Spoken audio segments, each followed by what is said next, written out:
बिस्मिल्लाहिर्रहमानिर्रहीम। अस्सलाम वालेकुम नाज़रीन, आप यूट्यूब चैनल देख रहे हैं। मैं इमरान खान हूँ। अवामी जॉइंट एक्शन कमेटी का एहतजाज जारी है और वहाँ पे इलेक्शन का एक मरहला और मुकम्मल हो गया।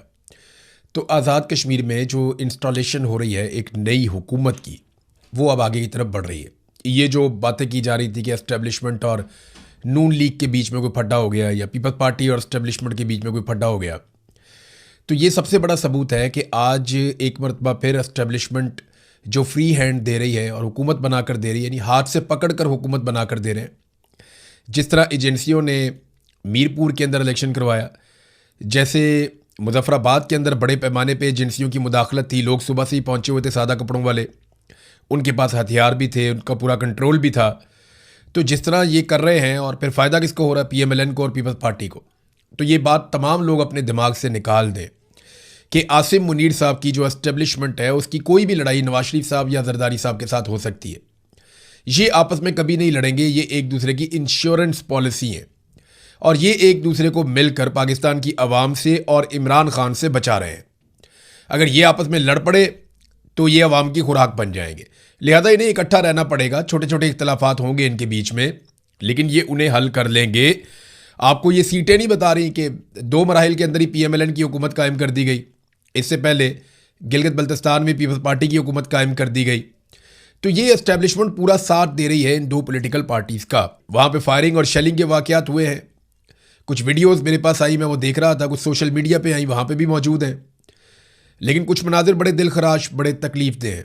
जिस तरह अंधाधुंध सिक्योरिटी फोर्सेस फायरिंग करती हैं आज़ाद कश्मीर में, उन नौजवानों पे आफरीन है, वो उस जगह को छोड़कर भागते नहीं, बल्कि वहाँ खड़े रहते हैं, वो मुकाबला करते हैं। इन लोगों ने बहुत फायरिंग देखी है। ये LOC के आसपास रहते हैं, सारी ज़िंदगी इन्होंने यही कुछ देखा। शेलिंग हो रही है, बमबारी हो रही है, फायरिंग हो रही है, लोग शहीद हो रहे हैं, इन्होंने बहुत लाशें उठाई हैं। तो इसलिए कश्मीरी काफ़ी हद तक यूज़ टू हैं और वो मुकाबला करते हैं।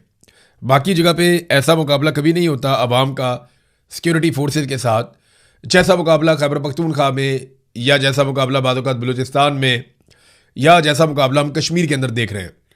पंजाब के लोग निस्बतन सेफ रहते हैं, सिंध के लोग भी बहुत हद तक, तो वहाँ पे उस तरह का मुकाबला होता नहीं है। लेकिन अब नफरत भी बहुत बढ़ गई है। सिक्योरिटी फोर्सेज जब गोली चलाती हैं अपने ही लोगों पर, तो लोग उनके खिलाफ हो जाते हैं, लोग उनके खिलाफ नारे भी लगाते हैं। अभी मैं कल आपको दिखा रहा था कि मरियम औरंगजेब नारे लगा रही थी, पाक फौज जिंदाबाद। हालांकि इलेक्शन जीता उसने, एक पॉलिटिकल प्रोसेस है, उसमें एक इदारे को बीच में घसीट कर ले आई। अब जब मरियम नवाज इलेक्शन हार के, जब उसको सीट फॉर्म 47 दिया जाएगा जर्नैलों की तरफ से, तो बाद में वो पाक फौज जिंदाबाद के नारे लगाएगी, तो मुखालिफिन क्या कहेंगे या अवाम क्या कहेगी? देखिए ना, यही वो भी पॉलिटिकल पार्टी है जहाँ पे मरियम नवाज नारे लगाती थी, ये जो दहशत गर्दी है उसके पीछे वर्दी है। ये नारा बहुत पसंद आया, फिर मरियम नवाज को वज़ीर आला बना दिया गया। अब दूसरी साइड ये नारे लगाती है, बल्कि अब तो पाकिस्तान के कोने कोने में ये जो दहशत गर्दी है इसके पीछे वर्दी है, ये वाला नारा लगना शुरू हो गया। ये अफसोसनाक बात है। देखें ना, अभी जो सुहेल अफरीदी ने बात की आगे चलकर, वज़ीर आला एक सूबे का, लेकिन उसने जो बात की, उसने नारा तो नहीं लगाया, लेकिन बात यही की। वो जो मुराद सईद ने बात की, उसने नारा तो नहीं लगाया कि ये जो दहशत गर्दी है इसके पीछे वर्दी है, लेकिन बात मुराद सईद ने भी वही कही है। और यही बात दूसरे अल्फाज में अली अमीन गंडापुर भी कहता था, और यही बात एमल वली खान भी कहते हैं, और यही बात मौलाना फजल रहमान ने कही, उनके लोगों ने कही। तो ये जितने भी खैबर पख्तूनख्वा के लोग हैं या पॉलिटिकल पार्टीज हैं, वो इस बात पे कन्विंस्ड हैं कि दहशतगर्दों को पाकिस्तान की मिलिट्री एस्टेब्लिशमेंट लेकर आई और अब उनके पास अच्छे और बुरे दहशतगर्दों की फहरिस्त है। कुछ गुड तालिबान है, कुछ बैड तालिबान है। इस पर आगे जाके बात करता हूँ। नौजवानों के मोटरसाइकिलों को भी आज़ाद कश्मीर में आग लगी हुई देखी मैंने कुछ मनाजिर में। ये बहुत अफसोसनाक है। सिक्योरिटी फोर्सेज वहाँ पे खड़ी हुई हैं, वो आग लगा देते हैं, लोगों के मोटरसाइकिलों को, गाड़ियों को तोड़ देते हैं, अमलाक का नुकसान पहुँचाते हैं। ये काम तो शरपसंद करते हैं ना। तो शरपसंदों वाले काम अगर सिक्योरिटी फोर्सेज के लोग करेंगे तो कितनी बुरी बात है। सिक्योरिटी फोर्सेज के लोग मुंह पे नकाब डाल के, डंडे पकड़ के लोगों की इमलाक को तोड़ रहे हो। ये 9 मई को भी हमने देखा, उसके बाद बार बार देखा। यही सारा कुछ हमने डी चौक में देखा, यही सारा कुछ हमने देखा मुरीदके में, और यही सारा कुछ आज हम देख रहे हैं आज़ाद कश्मीर में। लेकिन इन सारी चीज़ों के बावजूद जॉइंट अवामी एक्शन कमेटी के लोग मुज़ाकरात करना चाहते हैं। वो आज भी मुज़ाकरात में बिलीव करते हैं। इतने लोग शहीद करवाने के बावजूद, उमर नज़ीर कश्मीरी का भाई उस्मान नज़ीर कश्मीरी शहीद हो गया। एक भाई के लिए कितनी तकलीफ दे बात है, बहुत बड़ा ज़ख्म है, बहुत बड़ा दुख है कि मैं तहरीक चला रहा था, उसका हिस्सा था, मेरा भाई उसमें शहीद हो गया। इसके बावजूद वो कहता है जी मुज़ाकरात करें, बात करें, बैठें। किसी नतीजे पर पहुंचे, वो अपने लोगों का मजीद खून नहीं बहाना चाहता। इससे बड़ा आपको और क्या सबूत चाहिए कि जिसके घर में लाश पड़ी हो और वो कह रहा हो नहीं हम बात भी कर सकते हैं, हम मामले का हल भी निकाल सकते हैं। इससे बड़ा और क्या सबूत आपको चाहिए जो आपको ये बताए कि ये लोग शरपसंद नहीं है, ये दहशतगर्द नहीं है, ये पाकिस्तान के दुश्मन नहीं है। ये जो गिरे लगा दिए हैं ना ख्वाजा आसिफ जैसे बंदों ने, या शहबाज शरीफ ने, या फील्ड मार्शल आसिम मुनीर और उसकी टीम ने, ये जो गिरे लगा दी हैं ना, ये हाथों से तो लगाई हैं, ये दांतों से खोलनी पड़ेगी इनको। और बिलावल की हुकूमत है ना वहाँ पे, आज़ाद कश्मीर में हुकूमत तो बिलावल की है, इसीलिए लोग उसको रिजेक्ट कर रहे हैं। नून लीग को सादा अक्सरियत दिलवा दी गई 2 ही मराहिल में, पीपल्स पार्टी को, यानी ये अकेले भागे हैं दोनों और इनका मुकाबला ये नहीं कर पाए, वोट ले ही नहीं पाए। जाली फार्म 47 इनको फिर भी चाहिए थे। बिलावल जनाब बाहर हो गया हुकूमत बनाने की रेस से, और PMLN जो है वो 2 मराहिल के बाद उनको ये सहूलत दे देगी। मैंने आपको कहा था कि जो सेक्टर कमांडर हैं ब्रिगेडियर फाइक आज़ाद कश्मीर में, नवाज शरीफ से बहुत इश्क करते हैं, वो बहुत प्यार है उनका नवाज शरीफ से, बहुत ज़्यादा प्यार है। इतना प्यार है कि वो अपने करीब या उनके पास जो कैदी भी जाते हैं उनको जाके भी वो नवाज शरीफ की तारीफ़ें करते हैं और उनके लिए तबलीग करते हैं। इतना प्यार है कि ISI की कैद में जो दहशतगर्द या बड़े बड़े मुजरिम ये पकड़ लेते हैं, उनको भी जाके वो कहते हैं कि नवाज शरीफ से अच्छा आदमी कोई नहीं है। ब्रिगेडियर फाइक की मैं आपको बात बता रहा हूँ। बहरहाल देखते हैं ये इश्क कब तक चलता है। बहरहाल नाज़रीन, वो अभी भी चाहते हैं कि जनाब मुज़ाकरात हो जाए और किसी तरह मसला मुज़ाकरात के ज़रिए से हल हो। नाज़रीन, आज़ाद कश्मीर के इलेक्शन की सही कवरेज करने पर अल जज़ीरा के ऊपर बहुत तनकीद की गई है, और पाकिस्तान के ऊपर उसकी जो अल जज़ीरा इंग्लिश की वेबसाइट है वो अब प्रॉपर काम नहीं कर रही, उसको ऐसा लगता है महदूद कर दिया गया। और वजारत इत्तलात इसके लिए इसलिए रिस्पॉन्सिबल है कि उन्होंने बाकायदा एक प्रेस रिलीज जारी कर दी अल जज़ीरा की रिपोर्टिंग के खिलाफ। सवाल मेरा यह है कि आज़ाद कश्मीर में इलेक्शन हो रहे हैं, वहां पे बैनुल-अक़वामी मीडिया जाता है और जाकर कवरेज करता है, तो इससे आपको क्या प्रॉब्लम है? और वो अगर अपनी रिपोर्टिंग करता है तो इससे आपको क्या प्रॉब्लम है?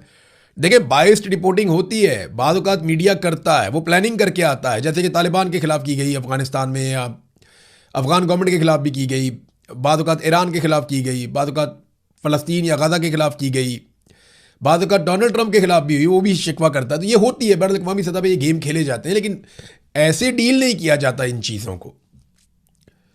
आप ये देखें ना कि यहाँ पे वो वेबसाइट ही बंद करने की कोशिश कर रहे हैं। उसके अलावा एक और पाबंदी लगा दी जनाब कि आप लाहौर, कराची और इस्लामाबाद से बाहर जाएंगे तो आप बता के जाएंगे।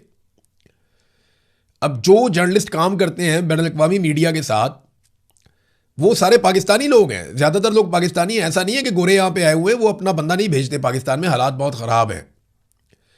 उन्हें पता है हमारा बंदा आइडेंटिफाई हो जाएगा, कोई उठा लेगा, मार देगा। तो पाकिस्तानी वहाँ पे काम कर रहे हैं बैनुल-अक़वामी मीडिया चेन्स के लिए, अब उनके ऊपर भी नई तरह की पाबंदियाँ लगाई जा रही हैं। इससे पहले नाज़रीन मैं आगे बढ़ूँ बाकी खबरों की तरफ, मैंने आपसे पहले भी कहा था, मैं दोबारा वही चीज़ आपके सामने दोहरा रहा हूँ कि अगर आप ओवरसीज़ पाकिस्तानी हैं और आप पाकिस्तान में पैसे भेजना चाहते हैं तो एक एप्लीकेशन मैंने आपको बताई थी, टैप टैप सेंड। आप इस एप्लीकेशन को इस्तेमाल कर सकते हैं, काफ़ी लोगों ने इस्तेमाल किया भी है इसको। और इसमें अगर आप बरतानिया में रहते हैं, UAE में रहते हैं, कनाडा में, यूरोप में, ऑस्ट्रेलिया में, अमेरिका में, अगर इन ममालिक में आप रहते हैं तो आप पैसा इस टैप टैप सेंड के ज़रिए पाकिस्तान में भिजवा सकते हैं। ये पैसा ईजी पैसा या जायज़ कैश के जो अकाउंट्स हैं उनके अंदर भी आप भेज सकते हैं इन ममालिक से पैसा। फ़ायदा आपको ये हो जाएगा कि ये तेज़ रफ्तारी से पैसा आएगा, एक्सचेंज रेट जो है वो आपको अच्छा मिल जाएगा और पैसा आपका महफूज भी रहेगा। और अगर आप मेरा प्रोमो कोड इस्तेमाल करेंगे जो कि IRK है, ये आपसे पूछेगा कोई प्रोमो कोड है आपका, तो IRK अगर आप डाल देंगे तो आपको एक बोनस भी मिल जाएगा।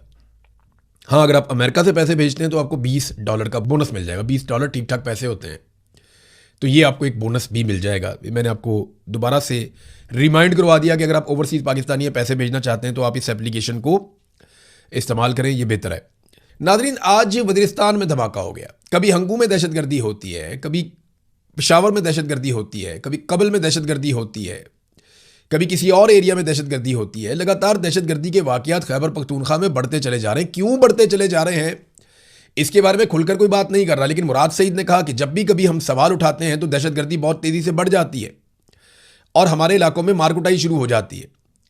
इसको ज़रा आज सिंप्लीफाई कर देते हैं कि पाकिस्तान की जो मिलिट्री एस्टेब्लिशमेंट है उसके मुखालिफिन कहते क्या हैं। ज़रा सादा अल्फाज में आपको आज ये बात मैं समझाता हूँ। इनका यह मानना है कि पाकिस्तान की फ़ौज इन दहशतगर्दों को कंट्रोल करती है और इनके ज़रिए से इस खित्ते में अपने मकासद हासिल करती है। जर्नैल इस गेम को खेलते हैं, कभी ये दहशतगर्द अफगानिस्तान में इस्तेमाल होते हैं, कभी दहशतगर्द इंडिया में इस्तेमाल होते हैं, कभी दहशतगर्द पाकिस्तान में इस्तेमाल होते हैं। तरीकाकार क्या है कि जहां पे पाकिस्तान की मिलिट्री एस्टेब्लिशमेंट जाकर बैठना चाहती है, वो वहां पहले दहशतगर्दी के वाकयात करवाती है, और जब वहां दहशतगर्दी बहुत बढ़ जाती है, आग लग जाती है, तो उसके बाद ऑपरेशन के बहाने वहां पहुंचते हैं और फिर उस एरिया पे कंट्रोल हो जाता है और फिर दहशतगर्दी खत्म हो जाती है। ये उन लोगों का मानना है। मुराद सईद ने भी ये बात की, बाकी लोगों ने भी यही बात की, अमन पासून वाले भी यही बात करते हैं, खैबर पख्तूनख्वा के वकला से आप मिले वो भी यही बात करते हैं, सहाफ़ियों से मिले ऑफ द रिकॉर्ड वो सारे लोग यही बात करते हैं। ओपनली कहने में ज़रा लोग डरते हैं, वो ये कहते हैं जी कि हमें उठा लेंगे, मारेंगे, गायब कर देंगे, तशद्दुद करेंगे, जान से मार देंगे, तो हम क्या करें। अच्छा, जो बोलता है ना उसके ऊपर भी अटैक होता है। अब जो हमले हो रहे हैं, आप गौर कीजिएगा, ये हो रहे हैं उन लोगों पे जो अमन के लिए आवाज़ उठाते हैं। अब जो बंदा कह रहा है अमन होना चाहिए, ऑपरेशन नहीं होना चाहिए, जो बंदा ऑपरेशन के खिलाफ है, अमन के खिलाफ है, उसके ऊपर अचानक से हमला हो जाता है। जो ये कहता है कि मैं मिलिट्री ऑपरेशन नहीं करवाना चाहता, उसके ऊपर भी हमला हो जाता है। तो तालिबान अगर फौज से लड़ रहे हैं तो उनको तो फौज का ऑपरेशन सूट ही नहीं करता, तो फिर वो ऐसे लोगों पे अटैक क्यों करते हैं जो लोग ये कह रहे हैं कि जनाब ऑपरेशन नहीं होना चाहिए, और लगातार पुलिस को निशाना बनाया जा रहा है। तो जैसे जैसे 5 अगस्त करीब आ रही है, आप गौर कीजिए, पिछले चंद दिनों में दहशतगर्दी के वाकयात एक्सेलरेट हुए हैं। खैबर पख्तूनख्वा में दहशतगर्दी के वाकयात में एकदम इजाफा हो गया है, और वो हुआ जैसे ही इन्होंने अनाउंस किया पाकिस्तान तहरीक इंसाफ ने, हम बहुत बड़ा जलसा करने जा रहे हैं, फाइनल तहरीक की तरफ जा रहे हैं, हम बहुत बड़ी मूव अब चलाएंगे। इमरान खान की बहन भी निकली, वो अलग अलग जगहों पे जा रही हैं। आजकल जिन एरियाज में अलीबा खानम फिर रही हैं, अल्लाह ताला उनकी ज़िंदगी की हिफाजत करे, वो इंतहाई खौफनाक इलाके हैं। वहाँ गुड तालिबान भी हैं, बैड तालिबान भी हैं। बैड तालिबान वो हैं जिनके बारे में ये तासुर है कि वो पाकिस्तान की मिलिट्री एस्टेब्लिशमेंट की बात ही नहीं सुनते, वो कंट्रोल ही नहीं हो सकते। गुड तालिबान वो हैं जो पाकिस्तान की मिलिट्री एस्टेब्लिशमेंट की बात सुनते हैं और उनके कहने के मुताबिक कंट्रोल भी हो जाते हैं। और गुड तालिबान को लाके बसाने की बात जनरल बाजवा ने खुद पार्लियामेंट के सामने की थी। यानी वो लोग पार्लियामेंटेरियंस बैठे हुए थे इमरान खान से, ये बार बार कहते रहे कि जनाब हमने इनको लाकर बसाना है यहाँ पे, ये हमारे अपने लोग हैं। गुड तालिबान वो हैं जिनसे किसी को भी उठवाया जा सकता है, किसी को मरवाया भी जा सकता है। अली अमीन गंडापुर ने मुझे कहा, और बहुत पब्लिकली उन्होंने बार बार ये बात की, अली अमीन गंडापुर ने, कि जो गुड तालिबान है ना, ये फौज का खेल है, ये नहीं खेलना चाहिए। और पुलिस भी बिगड़ गई थी खैबर पख्तूनख्वा की, जनाब हमें हथियार दें, हमें इख्तियारात दें, हम जाने और दहशतगर्द जाने। हम दहशतगर्द को पकड़ते हैं, एजेंसियां आगे छुड़ा के ले जाती है, जनाब हमारा एसेट है। यानी एक बंदे को पकड़ा बम के साथ, बंदूक के साथ, दहशतगर्दी वो कर रहा था, वो जुल्म कर रहा था, उसको पकड़ लिया पुलिस ने, बड़ी मेहनत के साथ पुलिस पकड़ती है, वो एजेंसियां आगे छुड़वा के ले जाती है, हमारा आदमी है। तो गुड तालिबान ये है। बैड तालिबान वो है जो फौज की बात भी नहीं सुनता, फौज पे भी अटैक करते हैं। तो दोनों तरह के तालिबान मौजूद हैं, गुड तालिबान, बैड तालिबान। अब सुहेल अफरीदी ने कहा क्या, जरा ये आप सुने। उन्होंने कहा जी मैं पॉलिसी साजों को कहता हूं कि आप अपनी पॉलिसी के असरात का अंदाजा आपको नहीं होता। बंद कमरों में कोई पॉलिसी खैबर पख्तूनख्वा में नहीं चलेगी। आप अपने बच्चों के बारे में सोचें कि तीरा के बच्चे सर्दी के अंदर कैंपों में पड़े हुए हैं, आपके बच्चे वहां पर रह सकते हैं, आप रह सकते हैं, तो आपने हमें बहुत तकलीफ दी है। पॉलिसी वही चलेगी जो खैबर पख्तूनख्वा की अवामी हुकूमत बनाएगी। मैं आपको पॉलिसी के साथ गारंटी देता हूं कि अगर 100 दिन के अंदर खैबर पख्तूनख्वा में अमन आ जाएगा, अगर आप मेरी पॉलिसी चलने दें। ये बात की सुहेल अफरीदी ने कि डंडे की पॉलिसी खाली नहीं चलेगी, ये गुड तालिबान बैड तालिबान वाला खेल नहीं चलेगा। आप हमें मौका दें, मुझे मेरी पॉलिसी इंप्लीमेंट करने दें, मुदाखलत ना करें, 100 दिन के अंदर खैबर पख्तूनख्वा में अमन आ जाएगा। फिर उन्होंने कहा मुसलसल इन लोगों को छोड़ा जा रहा है। इसके दो मतलब हैं, एक तो इनको छोड़ दिया खुला कि जो मर्जी करें, दूसरा यह है कि इनको बाकायदा भिजवाया जा रहा है कि ये कार्रवाइयां डालो, जानबूझकर छोड़ा जा रहा है। स्वात में जो हुआ, बुनेर में कुछ होने जा रहा है, हंगू में वाकया किसकी गफलत की वजह से हुआ, दीर का वाकया हुआ, पुलिस इनको बुला रही थी सिक्योरिटी फोर्सेस को कि आओ आके हमारी मदद करो उस वक्त, लेकिन कोई नहीं आया, वो नहीं आए। यही बात तो हुई वहां पे बलूचिस्तान में भी कि जब पुलिस के ऊपर अटैक आया, पुलिस को मदद चाहिए थी, पीछे से उन्होंने फौज को बुलाया, फौज आई नहीं।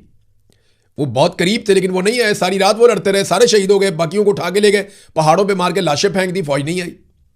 यही बात जो है वो यहां पे भी कह रहे हैं। वजीर आला कह रहा है एक सूबे का अमन के लिए किसी पॉलिसी से बगावत करनी पड़ी तो मैं करूंगा। फिर उन्होंने कहा जी मेरी अपनी पॉलिसी है, मैं वो पॉलिसी आपको बता रहा हूं, उसके मुताबिक आप चीजों को ठीक होने दें। मुराद सईद ने भी यही बात की थी कि जो लोग अमन की बात करते हैं उनके ऊपर हमले शुरू हो जाते हैं, ऐसा क्यों होता है। नाजरीन, एक लड़ाई और भी चल रही थी, आपको याद होगा, मोहसिन नकवी, उनकी कंपनी PMLN, पीपल्स पार्टी, कोई, मैंने आपको पहले भी बताया कि ऐसी कोई लड़ाई नहीं है। नवाज शरीफ ने अपनी पार्टी को ये कहा है कि मोहसिन नकवी के सामने किसी ने किसी किस्म की बदतमीजी नहीं करनी। यानी शहबाज शरीफ की मोहसिन नकवी से एक मुलाकात भी हो गई है, और नवाज शरीफ ने जो मुशावरत की है अपनी पार्टी के करीबी तरीन लोगों से, उन्होंने अपने रहनुमाओं को ये पैगाम दिया कि मोहसिन नकवी से कोई बदतमीजी नहीं करेगा, हम इस वक्त ये लड़ाई नहीं ले सकते। यानी नवाज शरीफ ने एक मरतबा फिर सरेंडर कर दिया जैसे वो हमेशा करते आए। इसको ना सबसे अच्छा एलेबोरेट किया है हम्माद अजहर साहब ने। हम्माद अजहर साहब ने बड़ी ज़बरदस्त बात लिखी है, पीटीआई से उनका ताल्लुक है। वो ये कहते हैं कि ज़राए के मुताबिक नून लीग में नज़रियाती एतबार से दो मुख्तलिफ आरा पाई जाती हैं, यानी नून लीग दो हिस्सों में डिवाइड हो गई। ये जो लड़ाई चल रही है इस हवाले से, एक ग्रुप के मुताबिक बगैर किसी देर के एस्टेब्लिशमेंट का सज्जा पांव पकड़ लेना चाहिए, यानी सीधा पांव एस्टेब्लिशमेंट का फौरन पकड़ ले, कोई देर आपको नहीं करनी चाहिए। जबकि दूसरा ग्रुप इससे इख्तलाफ करता है और वो कहते हैं कि नून लीग के पास हकीकत में कोई हमायत नहीं है, लिहाजा सीधा पांव तो फौरन पकड़ लो, ये तो है पहला ग्रुप। जबकि दूसरी राय ये है कि खब्बा पांव पकड़ना चाहिए क्योंकि वो ज़्यादा करीब है। ये जनाब हम्माद अजहर साहब ने कहा कि हम उल्टे हाथ पे खड़े तो लेट हो जाएगा, सीधा पांव नहीं पकड़ता, उल्टा पांव पकड़ लो एस्टेब्लिशमेंट का, जल्दी जल्दी बस एस्टेब्लिशमेंट के पांव में गिर जाओ। यही बात नवाज शरीफ ने अमली तौर पर साबित भी की। उन्होंने कहा जी मोहसिन नकवी ने कोई ना छेड़े, हम कोई लड़ाई नहीं ले सकते, हमारी इस वक्त इस तरह की हैसियत नहीं है, हम लड़ाई शुरू नहीं कर सकते। तो आप देखेंगे ज़्यादा ये लड़ाई नहीं होगी। हाँ, एक लड़ाई जो ख्वाजा आसिफ ने छेड़ी है अलीम खान के साथ, वो चलेगी अभी थोड़ी सी मेरे ख्याल में। आईपीपी देखे ना, एस्टेब्लिशमेंट ने एक पॉलिटिकल पार्टी बनाई, वो एक भी सीट नहीं जीती। और आईपीपी पे तनकीद करने से पहले नवाज शरीफ इतना याद रखे और ख्वाजा आसिफ भी ये बात याद रखें कि ओन चौधरी को वोट नवाज शरीफ ने दिया हुआ है और आईपीपी का नून लीग के साथ इंतखाबी इत्तेहाद हुआ था। लेकिन अभी अलीम खान साहब के परपुरजे निकल आए हैं तो उन्हें लगता है कि यार हमारे सामने ही हमारे हाथ का बच्चा परपुरजे निकालेगा और ये हमारे खिलाफ बात करेगा, ये बताएगा मुजफ्फराबाद में रोड क्यों नहीं बनी। हालांकि ये वज़ीर मवासलात है, इसने एक मरतबा भी, ख्वाजा आसिफ ने कहा कि ये बंदा काबीना के एक भी इजलास के अंदर इसने कभी मुतालबा नहीं किया, कभी कोई ब्रीफिंग नहीं दी, कभी कोई बात नहीं की इस सड़क के बारे में।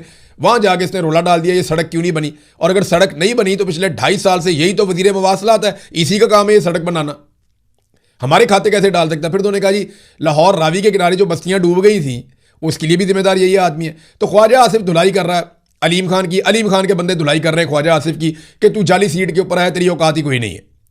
और ख्वाजा आसिफ के पुराने पुराने स्टेटमेंट निकाल के डाल रहे हैं। अब आपको मैं मज़े की बात बताता हूँ कि अलीम खान इतना ईगो आ जाती है ना बंदे की, पैसा हो तो ईगो भी आ जाती है और कमज़ोर के ऊपर तो वैसे ही बड़ा गुस्सा चढ़ता है। अभी कोई कैप्टन मेजर कोई फ़ोन करके गालियाँ भी दे देगा तो इनकी ये कुसक नहीं सकते, ये एक लफ्ज़ नहीं बोल सकते, ये जवाब ही नहीं दे सकते। लेकिन ख्वाजा आसिफ है ना, पॉलिटिकल आदमी है, उसको गंदा करना है तो इन्होंने ना मुख्तलिफ कंपनियों से रब्ता करना शुरू कर दिया कि मुख्तलिफ सहाफ़ियों के ज़रिए से, मुख्तलिफ लोगों के ज़रिए से ख्वाजा आसिफ को अब हमने गंदा करना है, उसके पुराने क्लिप निकाल कर चलाने हैं, उसको हमने ख़राब करना है। और बाकायदा अलग अलग जगह पे इन्होंने प्राइवेट कॉन्ट्रैक्टर्स हायर किए और उन्हें कहा, मेरे से 3 लोगों ने रब्ता किया, मेरा नंबर सबके पास ही है, 3 लोगों ने रब्ता किया। उन्होंने कहा इमरान भाई एक छोटा सा कॉन्ट्रैक्ट है। मैंने कहा जी क्या? उन्होंने कहा ख्वाजा आसिफ की मंजी ठोकनी है तो चीज़ें हम आपको भिजवाएंगे, आपने ख्वाजा आसिफ की ऐसी की तैसी फेर देनी है। मैंने कहा यार किसी के कहने के, और उन्होंने साथ में ये कहा इसमें बहुत पैसा है, इसमें बहुत पैसा है, आप बताएं कहां पे पैसा ट्रांसफर करना है, आपको पैसा मिल जाएगा, ख्वाजा आसिफ की मंजी ठोक दें आप। और ये मैं हल्फन बात कह रहा हूं, आप मुझे मैं हलफ नहीं लेता लेकिन मैं हल्फन बात कह रहा हूं कि ये हुआ कि अलीम खान ने प्राइवेट लोगों को हायर किया और उन्हें कहा कि ख्वाजा आसिफ की आत्मा रोल दो, निकालो इसके सारे पुराने क्लिप, ये भी निकालो वो भी निकालो। तो ख्वाजा आसिफ के खिलाफ जो इस वक्त हो रहा है ना, ये एक बाकायदा पैसा लगा के की जाने वाली एक कंपेन है। ख्वाजा आसिफ इंतहाई घटिया नौयत की सियासत की उन्होंने, बेड़ीगरक किया उन्होंने पाकिस्तान का भी और सियासत के वकार का भी। कुछ चीज़ें उनकी पॉजिटिव भी होंगी लेकिन ज़्यादातर नेगेटिव ही हैं, और जो किरदार उन्होंने पिछले 10-12 साल में अदा किया वो तो बेड़ीगरक है। तो ख्वाजा आसिफ ने जितना मर्जी गंद मारा हो, लेकिन ये जो कंपेन अभी चल रही है ना अलीम खान से लड़ाई के बाद, ये पेड है, इसमें पैसा वैसा काफ़ी लगा हुआ है। और अलग अलग लोगों ने मेरे से रब्ता किया और मुझे कहा जनाब बहुत पैसा है, आप सिर्फ ख्वाजा आसिफ को जो बुरा कहना है, आप तो पहले ही इनके खिलाफ हैं, तो आप कर देना भाई थोड़ा सा। मैंने कहा यार ऐसे नहीं करूंगा। फिर मैंने सोचा इसको एक्सपोज कर देते हैं, इसको एक्सपोज कर देते हैं कि अलीम खान अपने पैसे के जरिए से ख्वाजा आसिफ पे अटैक करवा रहा है। अब ख्वाजा आसिफ जाने और अलीम खान जाने, हमारा तो प्रॉब्लम यह है कि पेट्रोल की कीमतें कम नहीं हो रही। ये देखें ना आप, आलमी मंडी में पेट्रोलियम मसनूआत की कीमतें लगातार कम हो रही हैं। $80 फी बैरल से भी नीचे चली गई हैं, $75 तक, $78 तक। ये कीमतें जंग से पहले वाले हालात में वापस आ गई। लेकिन पाकिस्तान में कीमतों को ठीक नहीं कर रहे। सिर्फ पिछले 15 दिनों में डीजल की कीमत में 70 रुपये फ़ी लीटर का इजाफा किया गया और चंद पैसे की कमी की गई। अफगानिस्तान में जो इजाफा हुआ वो 1 रुपये कुछ पैसे का इजाफा हुआ 15 दिनों में। इंडिया में कोई इजाफा नहीं हुआ, बांग्लादेश में कोई इजाफा नहीं हुआ, नेपाल में कोई इजाफा नहीं हुआ। इन मुल्कों ने पेट्रोलियम मसनूआत की कीमतों में इजाफा नहीं किया, पाकिस्तान ने इजाफा कर दिया पकड़ के। ₹70 फी लीटर डीजल की कीमत में और ₹25.5 फी लीटर पेट्रोल की कीमत में इजाफा कर दिया। ये है नाजरीन पाकिस्तान के अंदर आम आदमी के मसाइल और हालात जिनके ऊपर नॉर्मली बात नहीं की जाती। सबको खड़ा होना पड़ेगा, ऐसे खड़ा होना पड़ेगा जैसे साबिक chief justice Peshawar high court Ibrahim Khan खड़े हुए थे। वो एक तकरीब में आए और उन्होंने चंद जुमले बोले, क्या कमाल जुमले, और उसके बाद लोगों ने जो अप्रिशिएट किया, तालियां बजाई, मजा आ गया मुझे। देखिए ना, ऐसे बंदा सीना ठोक करके बोलता है कि यार देखो मैं नहीं बिका, मैं काबू नहीं आया, इसका नशा ही और है। काजी फायद ईसा पूरी दुनिया में जहां भी जाएगा जिल्लत का इस्तारा, जनरल बाजवा, नदीम अंजुम, ये बाकी जो अभी कर रहे हैं सारे जातियां, इनके साथ भी यही होगा, ये जिल्लत का इस्तारा बनेंगे। आज भी वो जजेस जिन्होंने 2 नंबरियां की हैं, उनकी औलाद ये बता नहीं सकती कि हम उसकी औलाद हैं। कादी फायद ईसा ने जो गंद मारा, गंद घोला, जो आज ये जजेस गंद घोल रहे हैं, ये कल को अपना तारुफ करवा सकेंगे? सवाल ही पैदा नहीं होता। देखे ना कैसा शेर का बच्चा, इसको बोलते हैं काजी मुनसिफ, जो आज भी सीना ठोक कर बोल रहा है। उसने कहा जी आपने बड़ा जबर किया, बच्चों पर किया, फैमिलीज पर किया, लेकिन अल्हम्दुलिल्लाह आपके इस भाई को पूरे पाकिस्तान में कोई नहीं खरीद सका। लोगों ने बहुत तालियां बजाई। मैं चाहता हूं आप इसको सुने, आप सुनेंगे आपको फील आएगी। ये है जस्टिस जनाब इब्राहिम खान साहब, सुनिए आप इन्हें। बड़ा जबर किया, अपने बच्चों पे किया, अपनी फैमिली पे किया, लेकिन अल्हम्दुलिल्लाह आपके इस भाई को पूरे पाकिस्तान में कोई खरीद नहीं सका।